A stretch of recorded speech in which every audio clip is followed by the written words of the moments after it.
Pasintabi po sa mga nagkakapunan, sensitibo ang susunod naming ibabalita.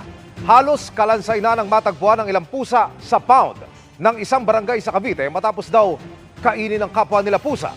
Inaalam na kung sukdulan ba ang gutom nila dahil sa kapabayaan. Tinutukan yan ni Darlene Kai. Sa cat pound na ito sa barangay San Jose das Marinas, Cavite, inabutan ng ilang residente na kinakain ng mga pusa ang bangkay ng kasama nilang pusa. Buto na lang ang natira sa dalawang pusa. May ikatlo pang patay na pusa sa kulungan. Ayun, may isang patay na pusa doon.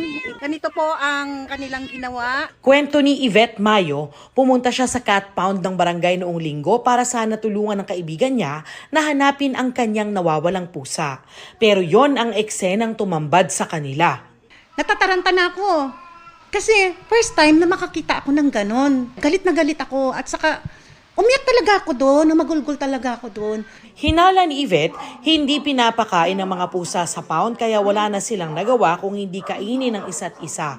Kasi kung kumakain na ng everyday, hindi kayong kakain ng dalawang cats. Nabutot balat na. Kita rin sa video na nanghihina ang ilang pusa.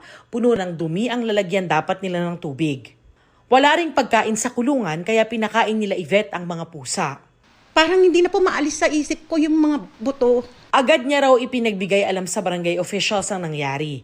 Nag-usap daw sila ng chairman ng barangay San Jose na kukunin niya ang mga pusa para dalhin sa shelter. Nagulat na lang daw siya nang malaman niyang pinakawalan ang nasa 20 pusa kinabukasan. Naninindigan ang kapitan ng barangay, hindi nila pinabayaan ang mga pusa. 2 beses isang araw daw nila pinapakain ang mga pusa.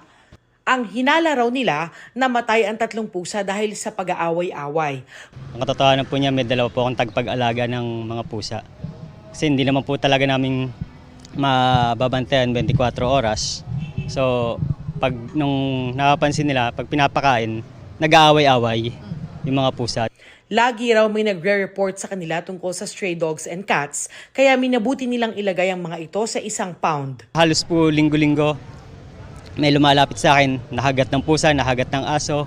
Talagang binabatikos na po kami. Tingin ko medyo nagkulang kami sa kulungan kasi medyo dumami na yung mga hinuhuli namin.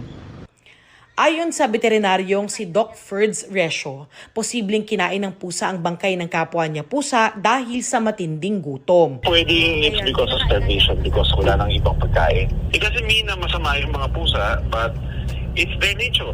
Kung mapapatunayang nagkaroon ng kapabayaan o pang-aabuso sa mga pusa, maaari raw managot ang barangay officials dahil sa paglabag sa Animal Welfare Act. Nananawagan kami dun sa mga tao who have personal knowledge about animal cruelty to step forward, no, and do an affidavit kung sa mga law enforcement natin.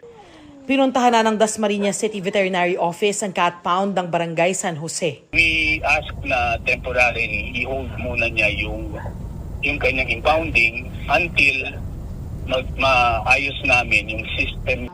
Iniimbestigahan na raw nila kung nagpabaya ang barangay officials. Pinuna rin ng City Veterinary Office ang pagpapakawala ng mga barangay officials sa mga pusang nasa pangangalaga nila. Bahagi na yan ng isinasagawang investigasyon. Para sa GMA Integrated News, Darlene Kai, nakatutok, 24 oras.